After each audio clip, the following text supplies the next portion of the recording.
नमस्कार, ये आकाशवाणी चंडीगढ़ है। अब आप चंदन शर्मा से प्रादेशिक समाचार सुनिए। हरियाणा के मुख्यमंत्री नायब सिंह सैनी ने उद्योगपतियों से ऐसे उत्पाद बनाने का आग्रह किया है जो मेक इन इंडिया को एक मजबूत वैश्विक पहचान दे सकें। उन्होंने कहा कि प्रधानमंत्री ने भी इस बात पर जोर दिया है कि भारतीय उत्पाद न केवल अंतर्राष्ट्रीय मानकों को पूरा करें बल्कि उनसे भी आगे निकल जाएं। मुख्यमंत्री ने कहा कि कंपनियों को सामान इस तरह से बनाना चाहिए कि मेक इन इंडिया बेहतरीन गुणवत्ता का पर्याय बन जाए। श्री नायब सिंह सैनी ने कल नई दिल्ली में राज्य की आगामी औद्योगिक नीति के संबंध में निवेशकों के साथ बातचीत कर रहे थे। इस दौरान उन्होंने ऑटो विनिर्माण, इलेक्ट्रॉनिक्स और अन्य क्षेत्रों के उद्योगपतियों के साथ अलग अलग बैठकें की। उन्होंने न केवल नई नीति पर उनके सुझाव मांगे बल्कि अपने विचार भी साझा किए। श्री नायब सिंह सैनी ने कहा कि विभिन्न क्षेत्रों में निवेश करने वाले उद्योगपतियों को उद्योग स्थापित करते समय और उत्पाद बनाते समय आयात प्रतिस्थापन पर भी विशेष ध्यान देना चाहिए। इससे न केवल उन उत्पादों की उपलब्धता बढ़ेगी जो वर्तमान में दूसरे देशों से आयात किए जाते हैं बल्कि स्थानीय रोजगार भी पैदा होगा। ये राष्ट्र के लिए फायदेमंद होगा और घरेलू उद्योगों को बढ़ावा देगा। मीडिया से बातचीत करते हुए मुख्यमंत्री ने कहा कि हरियाणा जल्द ही अपनी नई औद्योगिक नीति लेकर आएगा और बेहतर बनाने के लिए इसे उद्योगपतियों के साथ सीधे परामर्श किए जा रहे हैं ताकि उद्योगों को अधिकतम लाभ मिल सके और राज्य अधिक प्रगति कर सके। होडल से विधायक हरेंद्र कुमार ने कहा कि सरकार वर्ष 2029 के चुनावों में महिलाओं को 33% आरक्षण देना चाहती थी, जबकि विपक्ष ने एक रणनीति के तहत इस बिल को रोकने का कार्य किया।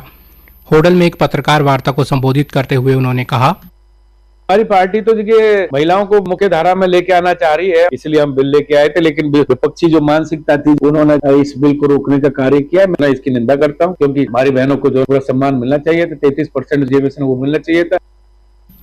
उन्होंने कहा कि विपक्ष को आने वाले समय में इसका खामियाजा भुगतना पड़ेगा। भारतीय जनता पार्टी ने पंचकूला, अंबाला, सोनीपत नगर निगम चुनाव में महापौर पद के लिए उम्मीदवारों की घोषणा की है। प्रदेश महामंत्री सुरेंद्र पुनिया द्वारा जारी पत्र के अनुसार पंचकूला से श्री श्यामलाल बंसल, अंबाला से अक्षिता सैनी और सोनीपत से श्री राजीव जैन को महापौर पद का प्रत्याशी घोषित किया है। अंबाला नगर निगम से महापौर पद की प्रत्याशी अक्षिता सैनी का परिवार कई दशकों से जनसंघ एवं भारतीय जनता पार्टी से जुड़ा हुआ है। उनके पिता श्री स्वर्ण सिंह सैनी वर्तमान में मंडल उपाध्यक्ष के रूप में सेवाएं दे रहे हैं।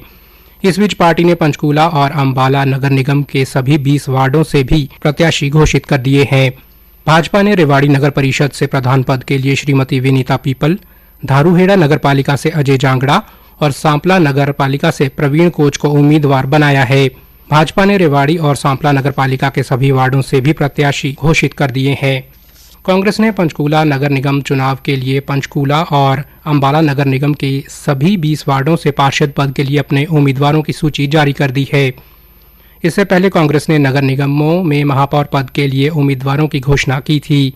उधर आम आदमी पार्टी ने भी पंचकूला के कुल 11 वार्डों से पार्षद पद के उम्मीदवारों की सूची जारी कर दी है। केंद्र शासित प्रदेश चंडीगढ़ में पोषण पखवाड़ा 2026 के अंतर्गत मातृ एवं शिशु पोषण विषय पर केंद्रित जागरूकता एवं जनसंपर्क गतिविधियों की एक श्रृंखला आयोजित की गई।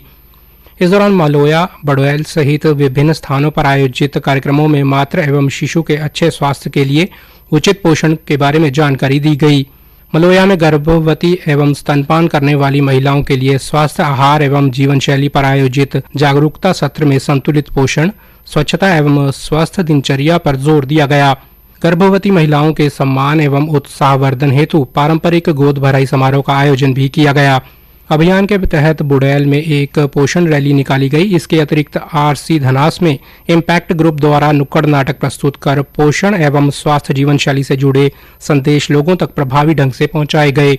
अभियान के अंतर्गत विभिन्न पूरक गतिविधियां भी आयोजित की गई। केंद्रीय पेट्रोलियम और प्राकृतिक गैस मंत्रालय ने पेट्रोल और डीजल की कीमतों में संभावित वृद्धि से संबंधित कुछ समाचारों का खंडन किया है। मंत्रालय ने स्पष्ट किया कि सरकार के समक्ष ऐसा कोई प्रस्ताव विचाराधीन नहीं है। मंत्रालय ने कहा कि ऐसी खबरें नागरिकों में भय और दहशत पैदा करने के उद्देश्य से फैलाई गई हैं और ये दुर्भाग्यपूर्ण तथा भ्रामक हैं। प्रादेशिक समाचार समाप्त हुए।